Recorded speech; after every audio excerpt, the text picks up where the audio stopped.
turn on your camera.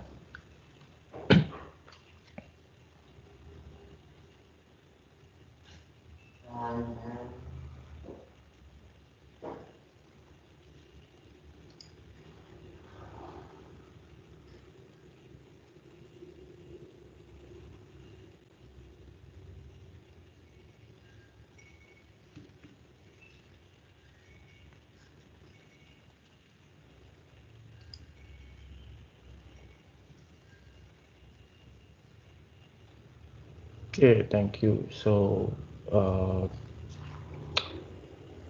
would like for each group now to present their work to the class, and we'll start with group 3. So Calista, Francisco, and Hugo. So please present your work.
Okay, group 3, please present your work. Wait, sir. Okay.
So how many minutes you need to prepare group 3?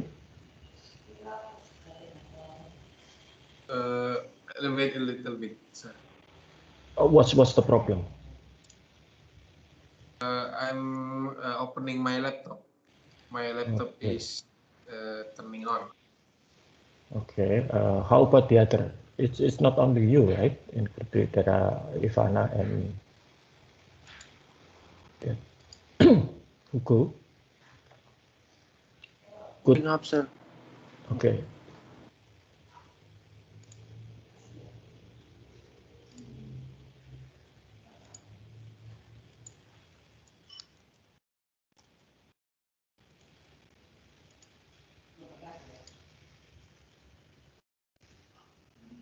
Okay, I'll give you 1 more minute. If not, then I'll forfeit your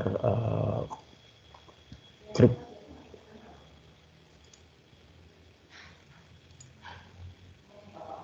We will move on to the next group.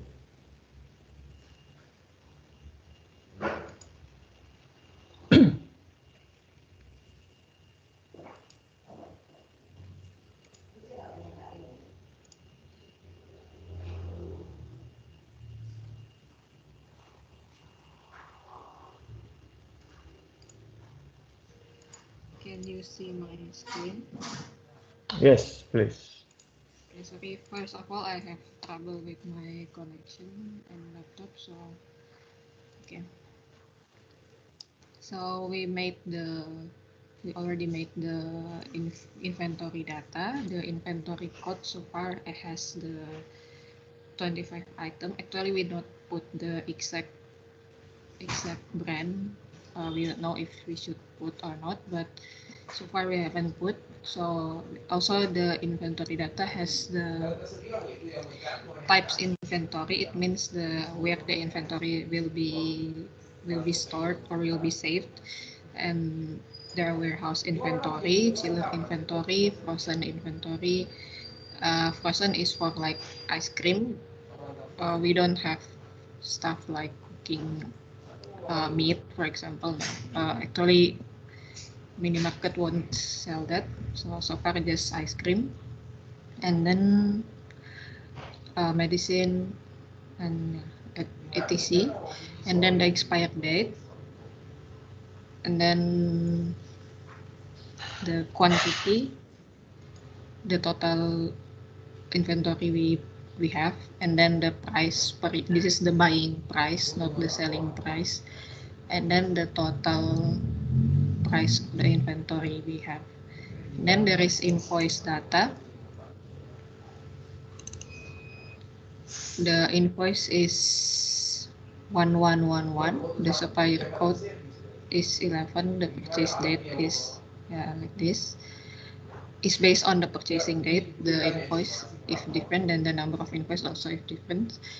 And then the supplier data is if like this. It's 11.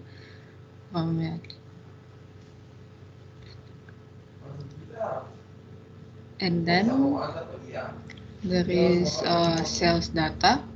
So far we only made 4 sales data from this is the selling price. Before the goods price we sell is 10,000, and then the quantity sold is 2, so the total price is to 20,000. And then I think and then the Okay, where is the relation? Because I asked you to show the relation between tables. Please wait.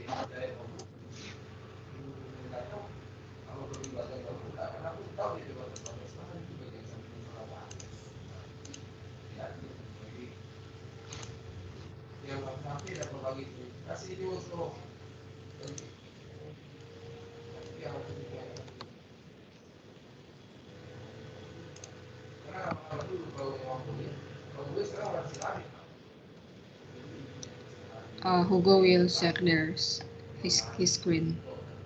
Okay.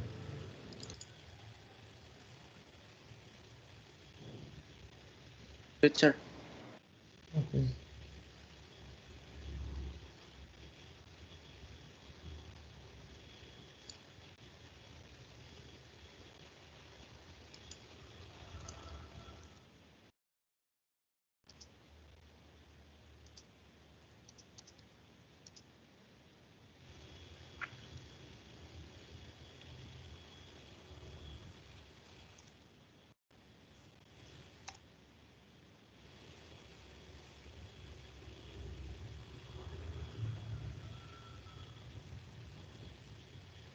Can you see the screen, sir? Yes. Yes. Here's the relationship.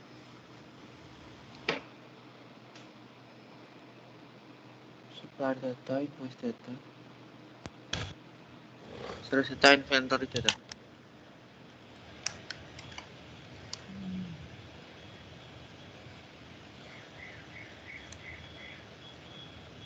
Supplier data contain of supplier name, supplier address, supplier email, and phone number.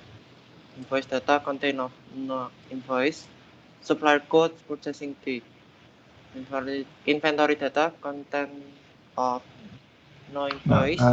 For the relationship, for example, from supplier and invoice, which field will relate to that? I mean, from supplier data, what kind of relation will have with the invoice?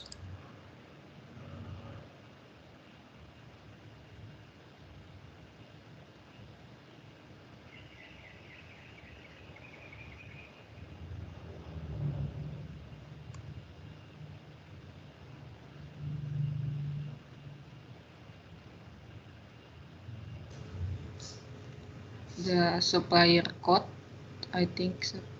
The supplier. Because in your supplier data, there is no supplier code here. Where is it? Supplier.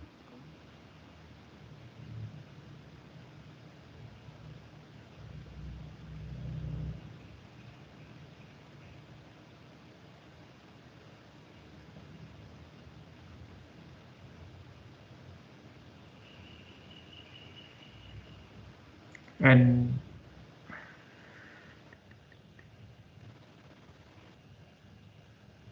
what's the difference between invoice and sales?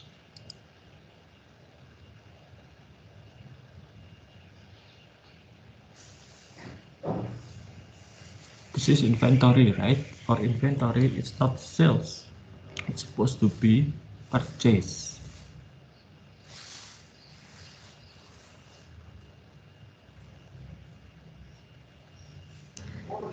Alright, so we will. Okay. This is incorrect data model for your system. Okay. Please look at your accounting information system topics, especially if you're dealing with inventory, the expenditure cycle. Okay. Alright, sir. So we don't have to put the sales because sales is for the What do you mean by sales? When the inventory is sold to the customer. Okay, then it's not linked or related to supplier. Once the supplier gives you the inventory, that's it. If you want to have sales, the sales data should relate to customer. Oh, alright, sir. Again, take a look at the expenditure cycles and also revenue cycles.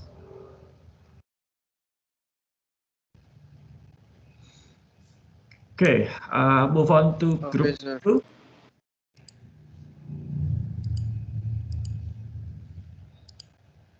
Luhdia, Ivana, and Erin, please present your data.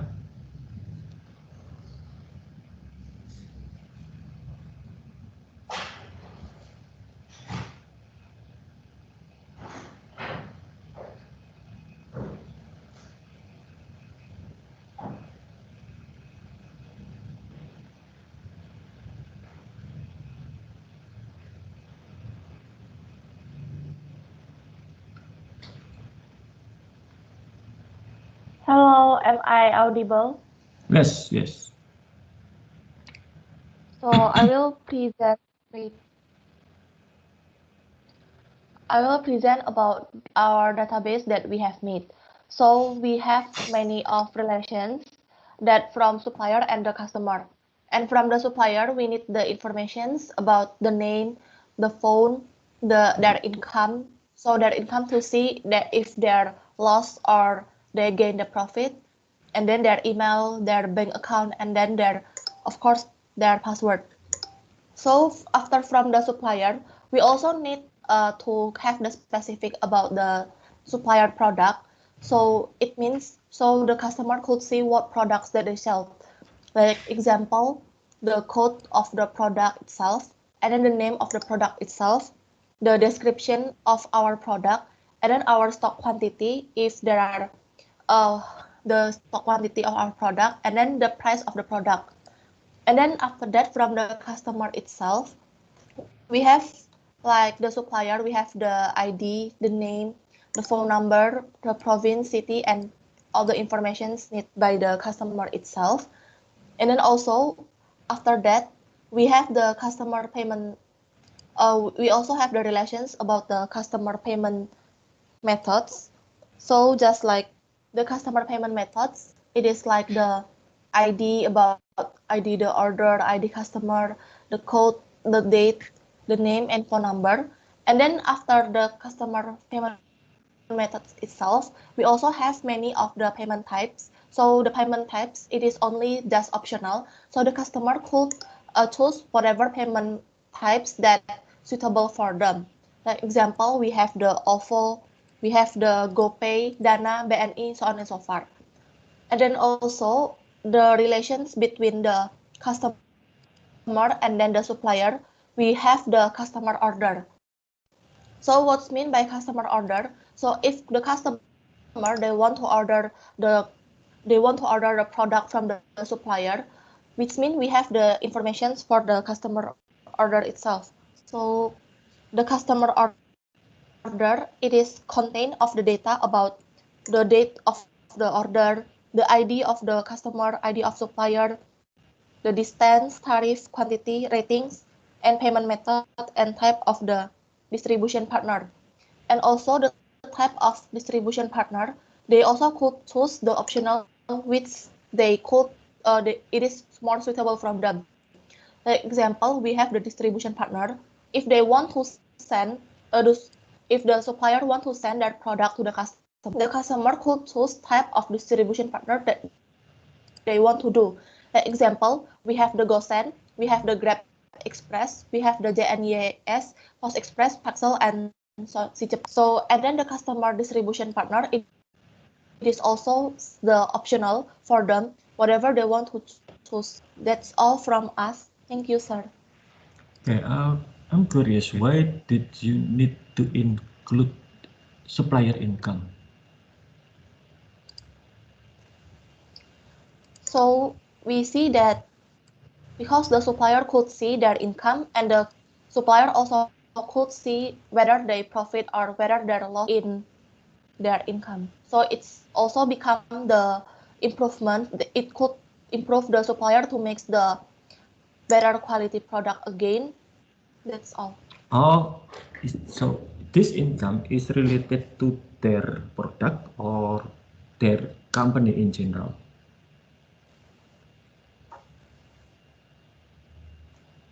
No, sir. We think that when a supplier use the application, so supplier can access their income, but the income just only accessed by supplier, not by customer. Okay, no, I mean, yes, but I don't think that's relevant to your system because income is, especially with if the supplier is not public company,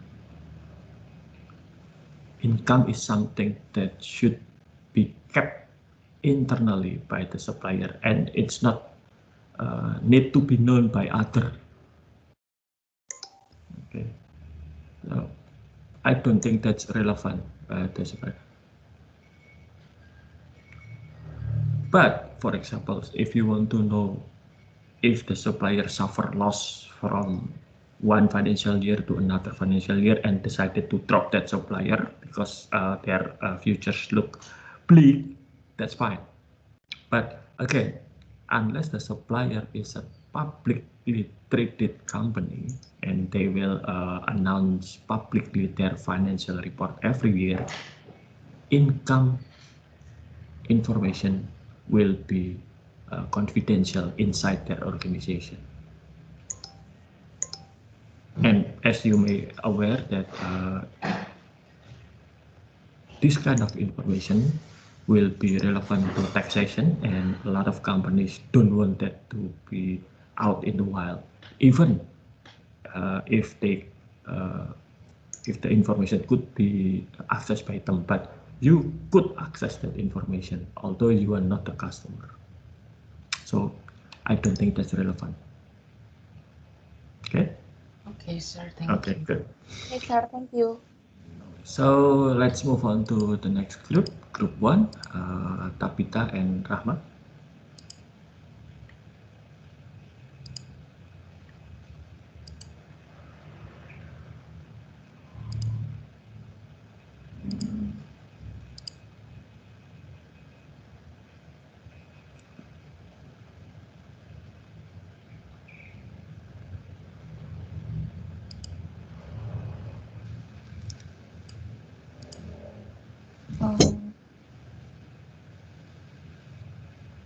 My screen already. Yes.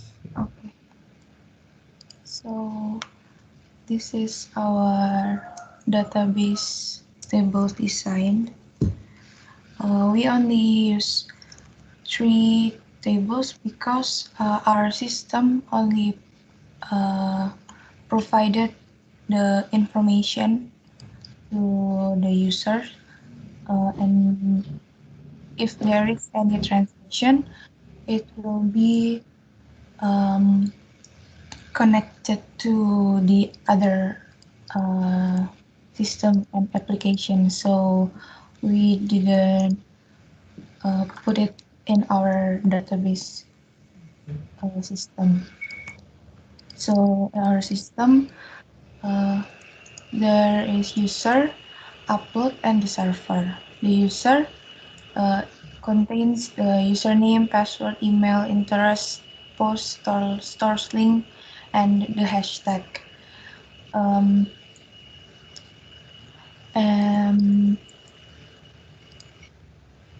in upload, it contains the post, caption, and link. So this upload is this upload is the relation between the connection between the user and the server. So if the user wants to search about the interest that they search, so they will need the people who uploaded first, and then they search it with the hashtag, and then the server will show up with the hashtag that they are searching for.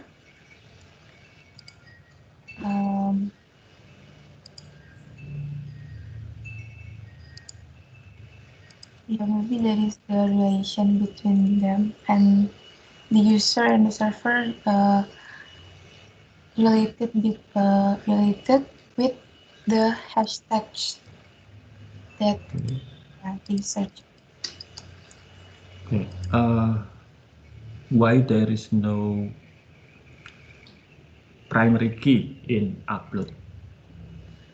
Yeah, as I already said, sir, because in upload, it was just the connection between the user and the server. So the you still need to have primary key for that. Okay.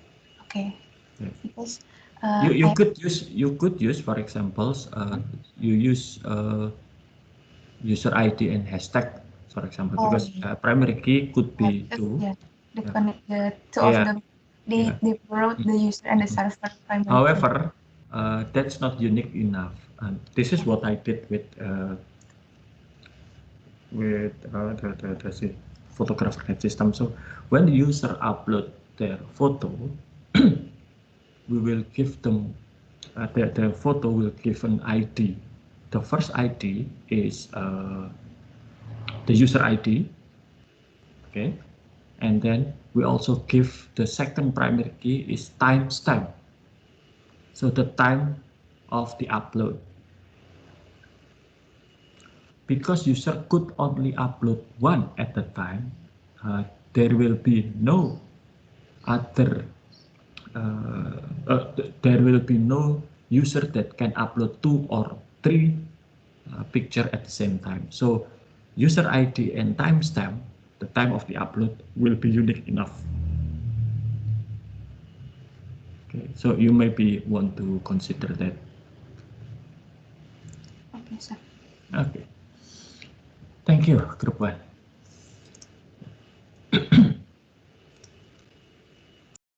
Okay, good. It's quite interesting. The design that you already submitted. Next, you need to revise your design based on my inputs and any other things that you might think that it's necessary. Okay, now let's continue to our topic today, which is the by the way, all the revised report will be part of the final report that will be the replacement for final exam. So later for your final exam, what you need to do as a group is to submit a final report complete from the first report that you submitted until the last report. I'll specify that to you. So starting from now, probably you need to gather all your previous report, make the required revision, and then compile it into a final report. Okay, so you by the end of this semester, you already have all the materials. What you need to do is just to rearrange those reports and add a few necessary writing, perhaps, of narrative or sections to combine all this report into one single report. Okay. Now, sorry about that. There is a breaker passing by my house. Inevitable. Okay. Now for the today's topic, we will discuss interface and dialogue design. You're probably aware, up until now, we don't really discuss how the user will interact with the system. Okay. It's actually a very important part of any system to interact. Unfortunately, I'm not really have skills or full experience in this area. So, for example, if you see any job opening related to system development, usually there are 2 areas of system development that need to be fulfilled. First is the back end. Back end is the brain of the system. This is where the system will receive input and process those input into an output. It's called backend because it's usually transparent to user. For the user, the backend is just like black box. You don't know what inside those black box. For user, the most important part is whenever they enter any input or give any instruction to the system will respond to that instruction or respond to that input and give the user the output that they need. For example, how the user will upload, it's not it will not visible to users. Okay, how invoice being created, it's not their concern. Okay, so that's the back end. However, the another part which usually called front end. This part is actually relating to the users, facing with the user. We already discussed forms and report last week. So forms and report is some method of getting getting input from user and also giving the user the output. However, how the input being processed into the main system and also the steps on how those input being processed need to be clearly designed, and that's for users. There is disciplines in as part of informatics or computer science in general. It's called human-computer interaction. So this discipline actually dealing with how the user should interact with the system. When I was learning computer for the first time, more than 30 years ago, the main interaction tools with computer was only keyboard. Nowadays, most of you probably won't use keyboard anymore. Even if it's using keyboard, you use virtual keyboard with touch screen, for example. Voice activated interaction with Siri, Alexa, Google Now, and so on and so forth. So some user could interact with their eye. The late Stephen Hawking, for example, he interact with the computer with his eye movement because all of his muscle was paralyzed due to his disease, but he could use his eyes movement to interact with computers. So there are plenty of technology. So, okay, let's start the lecture.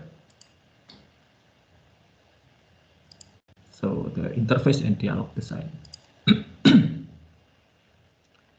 So this is again as forms and report. This is a user-focused activity, and the best way to approach the design in interface and dialog is using prototyping. You give something to users for them to interact, see how their reaction, gain their feedback, and then improve the design based on that feedback. Test the design again to the users, and again, if the user have any input or feedback, refine the design until the developer and the user could reach an agreement. Okay, so this is dialog interface, part of the design. If you remember, last week we already discussed forms, and that would be your next step, designing form and reports. We also cover how the form should be designed, how it should be filled, but we haven't yet covered the sequence. Okay, so for example, if the user interact with the system for the first time, what the user need to use, which form? Is it already they need to log in first, or could they access the system without login? That's the part of interface and dialog design. Okay. So this is the deliverables and outcomes. You need to specify the interface and dialog design. You need to provide sample design and also the testing and usability assessment. Now, the most important part of interface and dialog design is the dialog sequence. Dialog sequence is the way user can move from one display to another, how to interact with the system. Interface is a method by which user interact with information system. Like I said, there are many choices nowadays. We can use tools like keyboards, the peripheral device like keyboards, mouse, touchscreen. We can use our voices, We can use movement, for example. If you ever use Xbox, they used to have this camera that can capture our movement and translate that movement into game, for example. Okay. The first methods of interacting is called the command line. Command line is meaning that you type in all the command that you like. Let me give you an example of that.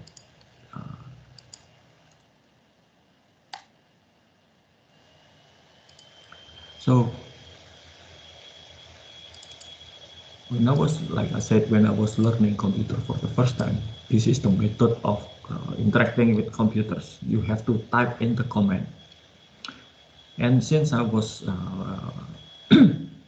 educated or trained to use computer by command line, up until now, in some cases, I'm more comfortable using command line rather than using graphic. Okay. So, okay. So this is if you can see it. So this is an interface. I log into a server, a firewall server in my home network.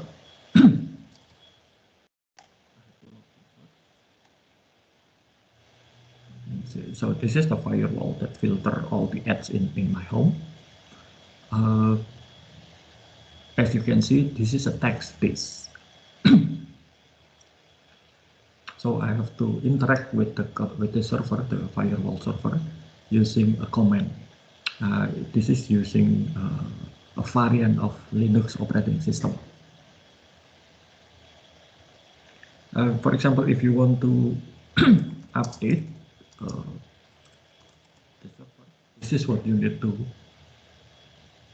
type in and enter.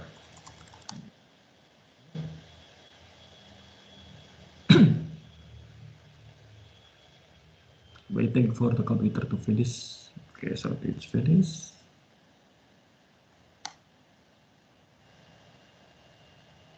Okay, so I'm my computers, sorry, my servers. It's totally different from when you update your Windows installation, for example, or Mac OS, or your App Store or Play Store application, which is just by touching some icon or invoking some icon, then you can have the application be updated. Here, I need to type in all my command, okay, and waiting for the system to finish. The difference between command line interface and graphical user interface is that with command line interface, I know exactly what the computer does every time. So as you can see now in the screen, the computer actually giving me information on what are the applications that being updated, what they are doing now, adding something, okay. With graphical user interface, most of this information are hidden behind the graphics. Okay, that's why most of the time, if you're dealing with, if I'm dealing with servers like this, I tend to use command line interface rather than graphical user interface. And in some cases, command line interface is also useful, especially if you're dealing with a remote system, as a server or a system that lies somewhere far away from your position, and you have poor connection, for example. So accessing graphic is out of the question. Command line interface using text like this only consume very little bandwidth. And it's very fast way to access a system. Okay. It's not for everybody, I know that, but this is one of the method being preferred by system administrator, for example. I can update 1,000 servers at once. using just one line, for example. So that's much more efficient. But again, this is not for everybody, and most of you probably won't be as comfortable using this as me, because it's, well, we were trained differently. Okay, so that's command line interface. Here, we also have menu. We'll start with command line interface.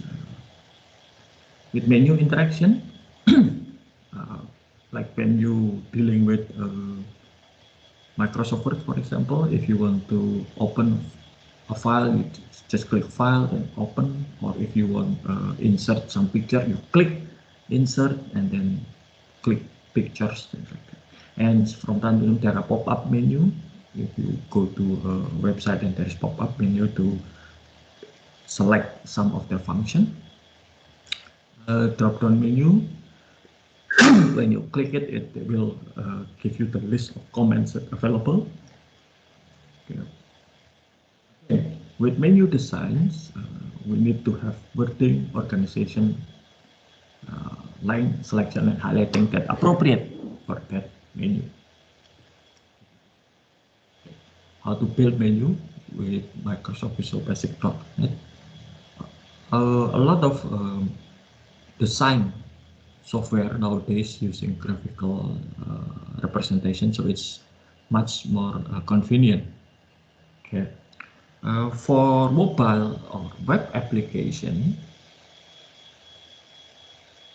company usually will hire a graphic designer that specialize in interface design to help with the design, with graphical side of the design. Okay. The next part is we need to consider the form interaction. Okay. How the user will fill in the blank when working with the system. Okay, for example, from Google Advanced Search Engine, there are object-based interaction with icon, for example. With icon, you need to be very careful with the picture that you select for your system.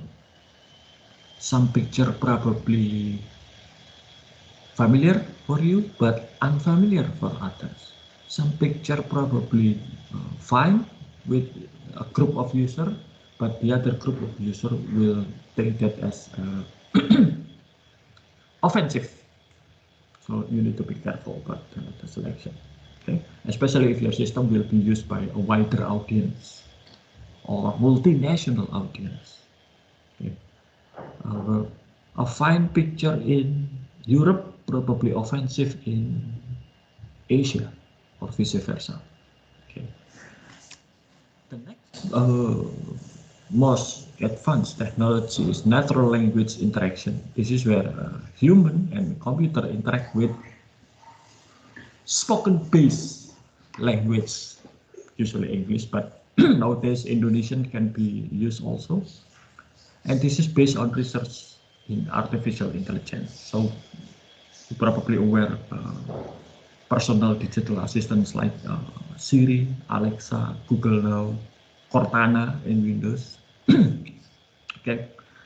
20 years ago, when I was starting to write my thesis, I was thinking of, because my English typing is not as fast as my Indonesian typing, I was thinking of using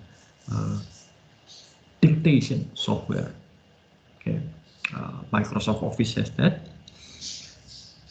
at that time. So what the system did was, I need to train Microsoft Word to understand my speech and then translate my speech into writing. Okay, so Microsoft provide me with a series of sentences, paragraphs, words that I need to say loudly and clearly into microphone, and then Microsoft Word will learn that. Unfortunately, at that time, it was not as useful as I would like, because Microsoft Word failed to understand my speech, probably my accent, or probably my pronunciation is not up to the Microsoft standards, but it's complete failure. I spent like 2 weeks to train my Microsoft Word installation to understand my speech, but at the end it's just useless. Why? Because at that time,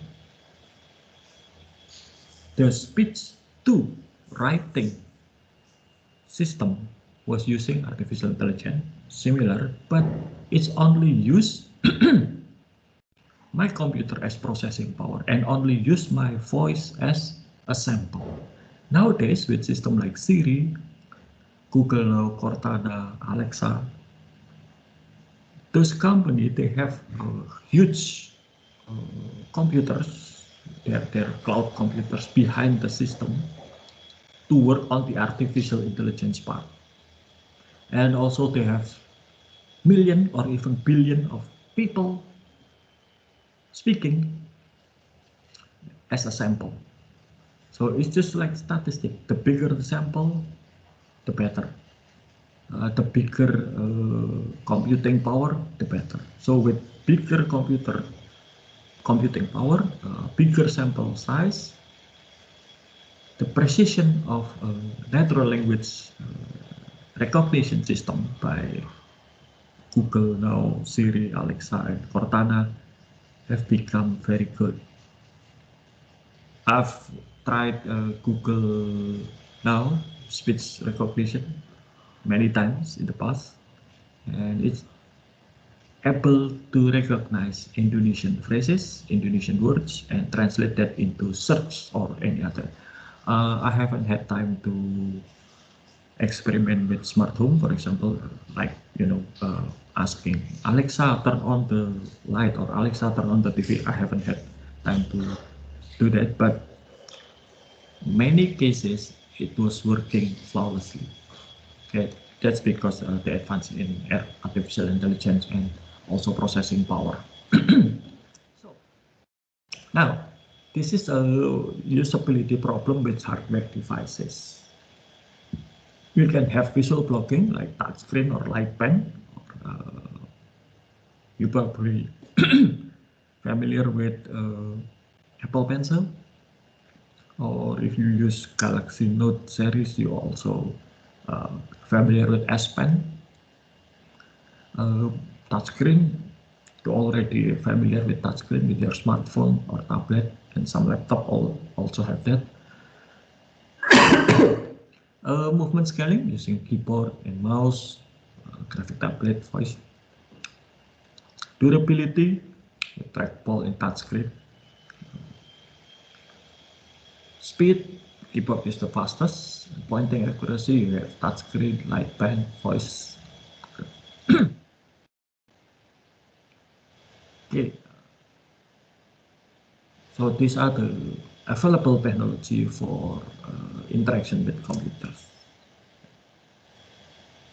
Again, with forms, we already covered this last week. Now, this is most important. In this slide, if you look at the second point, the author suggests use left to right, top to bottom navigation. Yes, that's true if you are using Latin-based font. I mean, we were trained using Latin. So we read from left to right, top to bottom. But what if, say for example, Japanese, that they, if you look at Japanese comics or novel, the real one, they starting the first page from the end, or different from our usual comics or novel. Okay, so from the back, not from front. What we call front in Japan is the back. Okay. So what if, or Arabic or Chinese, which definitely different from the the one that we use. Okay, so left to right, top to bottom navigation is only let me dare to say it's Western concept. It's different from Asian concept. So you need to think about it. Okay, because naturally, because we are used to read from left to right, top to bottom, that's come natural to us. But what if people like in Japanese that they usually read from right to left, top to bottom? Is the navigation suitable for them? Okay. And then nowadays you also have to think about people with different ability. Let me give you this example. Okay, so this is my mouse. Okay, from the design you can see that this is designed for right-handed person. So this is my right hand and I can use it like this. But what if I'm left-handed? This is my left hand. So see, it's not natural for left-handed person. This mouse is designed for right-handed person where your right thumb will rest here. But if you're left-handed person, your left thumb will rest here. A very awkward position. Okay. And my late father-in-law was born left-handed. But as any Indonesian, he was educated not to use his left hand. And that's a big frustration because dominant left hand is different. Even working with tools, left-handed person needs special tools. Scissors, for example. If you use scissors that designed for right-handed and you are natural left-handed, it could cause you injuries. Screwdriver, hammer, things like that. Keyboard. Okay. And then people with sight disability, people who could not see certain spectrum of color blind, people who could not see at all, people with hearing disability, things like that. So we need to understand the need of the users and we need to accommodate them. Okay. That's why in some ATM machine, if you look at it, in the buttons, there were braille character. That's to accommodate people with eyesight disability. And in some ATM, you probably saw a microphone or headphone jack. Okay. That's also for people with disability. Okay. So let me continue.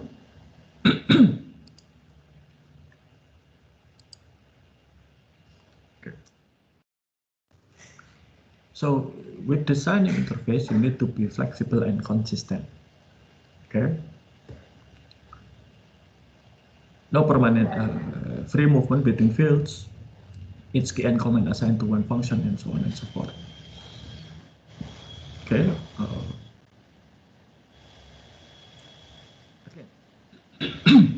With data entry, especially if you want to enter the data, you need to make sure that the data being entered are properly screened for error. That's why it's as much as possible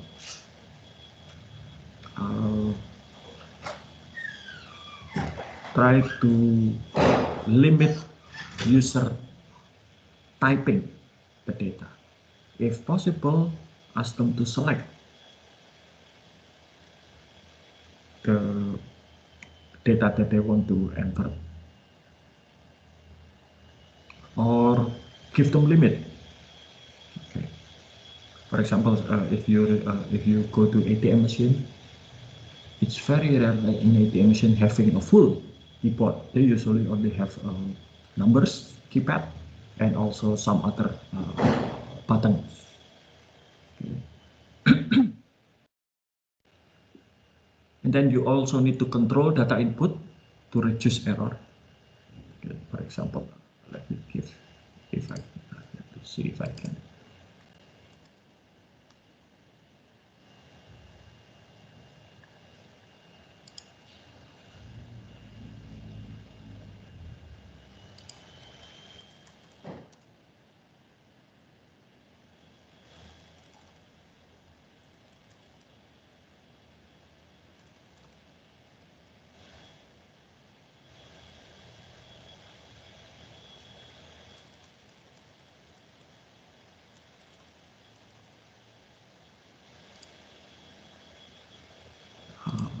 Sorry, the website that I want to give you example was done. So let me continue with this. So we need to filter the data upfront. That's why we need to limit what the user can enter into a form. Okay. And as a system, we need to have a system that able to give feedback to user. So user will know what's the status. If you remember that when I show you the command line interface, the system actually give me some feedback on what the system did with my command. They can give you status information, like when I install something and they show me what they did. Sorry. Prompting queues, asking user to give further input. So when I type in my first comment, then the system asks me to enter my password. And also if there is error or warning message, we need to let the users know what's wrong. Okay. For example, if you log into a system and you make mistake, the system could give you a hint what's wrong. Is the username that's incorrect, or is it the password? But a lot of websites nowadays just give error message without giving the user clue on what's the error. Is it the username or is it the password or both? Sorry. There is actually a reason for that, security. Because with a web system, anybody could access that. So a lot of bad actors could try to hack into the system by guessing yes, username and password. The first thing that a hacker need to get right is the username. Once you get the right username, then what you need to do is to guess the password. So that's why a lot of website nowadays, when you enter the wrong login information, they will not tell you which one is wrong. Is it the password or is it the username? Because that's for security reason. Okay. Providing help for users with simplicity, organize and show useful information. Many years ago, Microsoft Office actually have this digital assistant. It's called Clippy, that people finding it annoying. Then you decide the dialogue. Okay. Request. Okay. Just for a moment. There's cache.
Sorry for the interruption. My neighbor knocked on my door. Work from home disturbance. Okay, let me continue. So this is the typical dialogue between user and system. Request to view individual customer information, specify customer, so on and so forth. So you need to be very detailed on what the user need.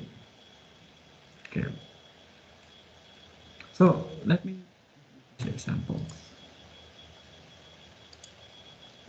Just a moment. Okay, bear with me.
Okay, let me share you this.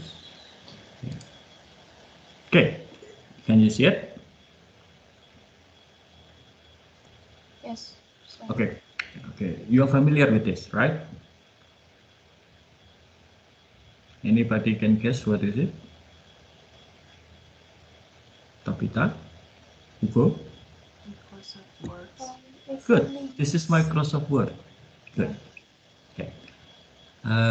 Have you ever seen this? This one? Erin? Have you ever seen this? Yes. Yes. Okay, what is it?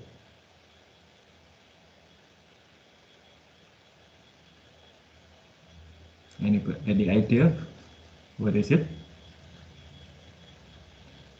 This is Apple Page, the equivalent of Microsoft Word from Apple. It's only available in Macintosh system. So if you are not using Apple system, you will not find this. So what's the difference? This is the different philosophy between the Word, Microsoft Office Designer and also Apple Office Designer. Apple Office Designer, especially Page Designer, starting with the assumption that when you write a document, you will write the document first and then arrange the layout later. So if you look at the icon on top of this blank document, you will only find a handful of icons. Because when you type document, this is what you essentially need. You don't need any other menu. Later when you finish writing, you can rearrange the layout and applying different style, and only then the other menu will come out. Okay, so compared to this, with Microsoft Word blank document, Microsoft Word Designer thing, if you want to work on something, you have to have all the tools that you will need and probably will not need available to you. And that's why with Microsoft Word, when you open a blank document, you already have all this menu here. This is not English, probably, obviously. So probably Dutch, probably. So this is all the menu, all the tools that you need to type a document. and Microsoft give them from the beginning. Okay, so that's why that's the difference. Design philosophy between Apple Page and Microsoft Words. Which one is the best? Well, it depends. If you're familiar with Apple, Page probably better. But if you're familiar with Microsoft Word, like I do, then Microsoft Word is better. Okay, I've tried using Page for 2 years. Then didn't feel comfortable using it. So that's it. I return to Microsoft Word. Okay.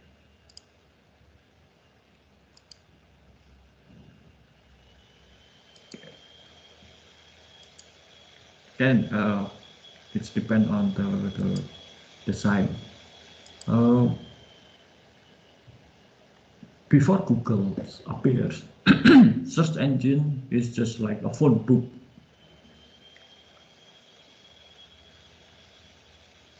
Search engine of a company like Yahoo and any others, they will cram all the information they think user need into one page, and then appears Google.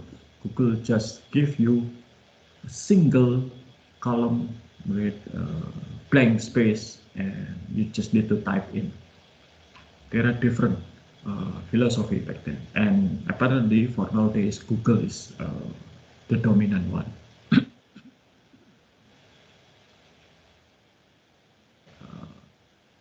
Is the way to use dialog sequence, but it's again, this is different from people to people. This is the sequence from display A to display B to display C, D, and E. You also need to understand that designing for desktop or laptop based system is different from mobile based. Okay. That's why designing for mobile application is quite challenging. With iOS, it's simple because iOS only had a limited number of devices. With the screen size, it's only iPhone only probably 1 or 2 screen size. iPad only had like 3 different screen size, mini, the normal iPad, and also Pro version. But with Android, for example, you'll find a lot of different devices with different screen size, starting from around 5 inches to 12 inches. Okay, so that's quite challenging.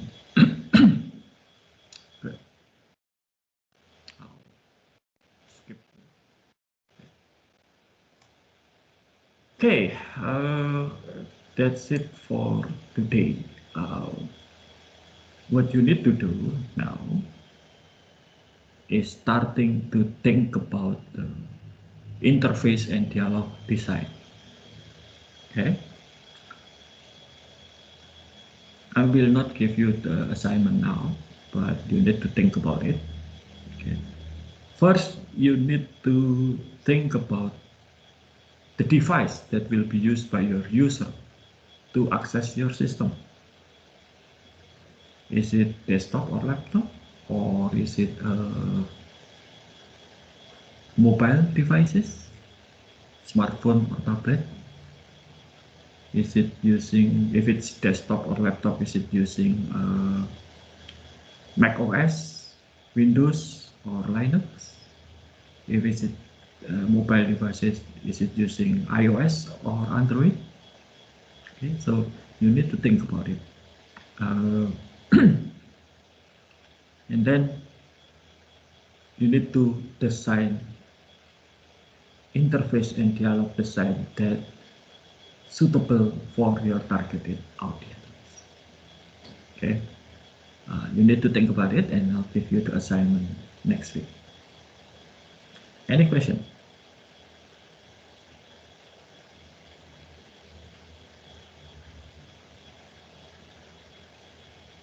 Okay, if there's no question, that's it for today, and see you next week.